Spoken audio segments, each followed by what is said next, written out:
If you've been a subscriber for more than a few months, you'll know exactly how much I rate the MLS for career mode saves. I've said it for FIFA 22, FIFA 23, and now I'm saying it for FC 24. The MLS is by far the best league for a career mode save. In this video, I'll be telling you exactly why, and if you're unsure, hopefully convincing you to give it a go for your next save. Of course, there's a lot more interest in the MLS this year, mostly because of Lionel Messi. But even without the best player of all time playing inside the league, the MLS is actually one of the most competitive, unique, and fun leagues to watch as well as to play on FIFA career mode. So let's start the video by talking about some of the reasons this league is so unique. You might not know that back-to-back MLS championships have only happened one time in 30 years. This was done by the 2012 LA Galaxy team that's probably the best squad to ever play in the MLS. David Beckham, Robbie Keane and Landon Donovan are all FIFA icons, and that's the level of player that you need to actually dominate in the MLS. This parity and equalness between all the teams is a massive reason that the MLS becomes such a good league in career mode.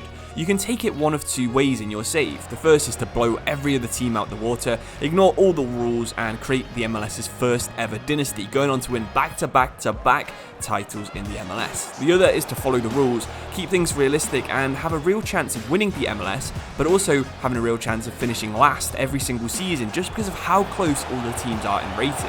There really is no other league that you can say this about in FIFA.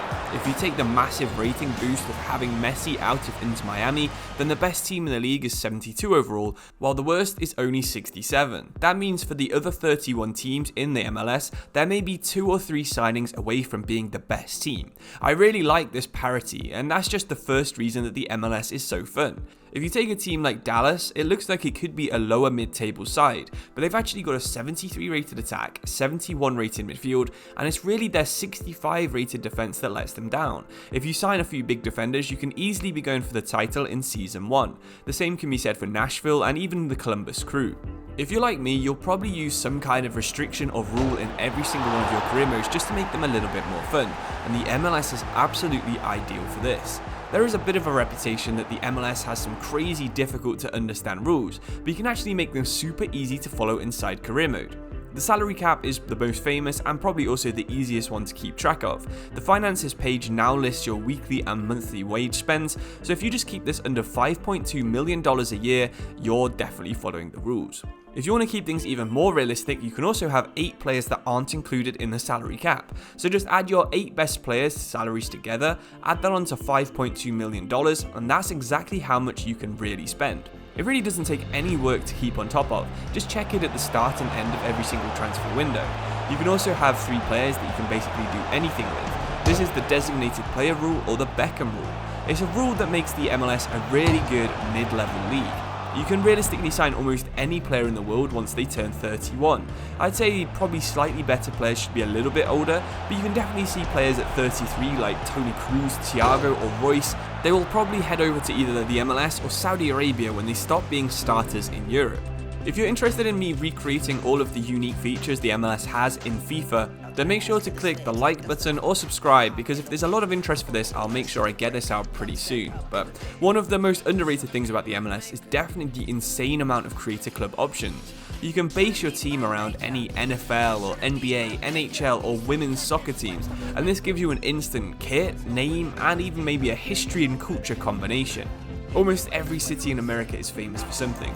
It could be the birthplace of Elvis, it could be the Daytona 500 motor race, it could be they make really good barbecue ribs. This is such an easy way to create a team that's both interesting and unique to the city while also being realistic. Could you be the person that brings Puerto Rico's Puerto Rico United or the Caribbean's Antigua Barracuda FC to the MLS? Both of these teams really existed and played in the second tier in America. This is what makes the MLS so cool. The country has done so many weird things with soccer or football, as we of course like to call it, that there's so many different things you can build on or you can try and recreate that will make your save super interesting. Of course, with the MLS being EA's home league as well, the MLS has a legitimate graphics package. This makes the career modes you're playing look exactly the same as the real life broadcast, something that's actually surprisingly rare on FC 24. The MLS is by far the smallest league to have this feature, with all the other nations that use it being either massive or European. Of course though, don't get me wrong, I know I've just been talking about how good the MLS is now for 5 minutes, but there are still definitely some things that are either not included in the game or aren't in the game properly that I think you should be knowing about. The first one for me is the MLS Super Draft. This is how MLS teams sign young players in real life, and it works exactly the same way in the MLS as it does in the NBA or the NFL. So if you know how it works in those, then you'll know exactly how it works now. To cut a long story short, the lower you finish in the previous season, the better young players you can sign. The last year's MLS champion gets to sign the 32nd best player, while the person that finished last place gets to pick the best. This could easily be added to FIFA. I mean, it's already in Madden and in the NHL games. Youth Academy players being poached is also already in the game, so just extend this to a big pool of players and let teams take turns at the end of each MLS season. There is of course a way to kind of replicate the feeling of a draft quite easily inside your career mode though. Send your Youth Academy scouts out for the maximum 9 months and don't look at these reports until the very last month in month 9. Quite a few good players will have already joined other teams, just like would have happened in the MLS draft, and just take the best 3 or 4 players from each nation and that's going to be your draft pick for that season. Of course, this isn't the exact same way how it works in real life, but it is a fairly good representation of picking a draft class. Of course, the MLS also suffers with no promotion or relegation, and while this is realistic of course, it does mean a lot of clubs are going to be missing from the US Open. Lots of second tier clubs actually get quite far in this competition. In fact, the Rochester Rhinos won the cup from the USL in 1999 and Sacramento Republic reached the final last year. Adding the USL into the game would add a ton of new clubs that you could actually swap into the MLS before you start your career. It would make the US Open Cup more realistic, and of course it would add a big pool of players, some of which are actually quite famous, like former US international Emerson Hindman. Likewise, the Canadian Premier League would be a cool improvement, with 3 of the MLS teams of course being based north of the border. The league is in Football Manager and it's another competitive and interesting small league, of course playing a part in the recent improvement of the Canadian national team. The Youth Nation is already in the game, so why not add the Canadian Premier League too?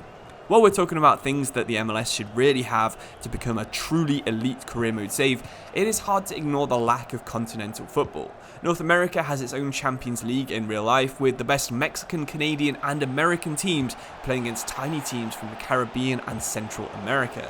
With a fake Asian Champions League and a real European and South American Champions League, it would be good even if it was an unlicensed competition. I think it would add a lot to your save. A few years ago you could kind of get around it by using pre-season tournaments, but with Mexican teams being removed, this does not happen anymore. So hopefully from this video, you can now see exactly why I think the MLS is so good. It's a very even league with a focus on parity, a focus on developing the sport in America, and also a focus on signing some of the big name, older, fun players, which I think everyone loves to do in their career mode saves. If you support a team in the MLS, make sure to let everyone know exactly why they should pick your team in the comments below, because I'm sure people are just like me and will just pick the best team with the best kits if you don't persuade us. If you enjoyed this video, make sure you like it or subscribe and check out the video in the playlist on screen. The playlist is a career mode I'm doing that's really fun in Germany, so I definitely recommend that one. But thank you for watching, I'll see you soon, cheers and goodbye.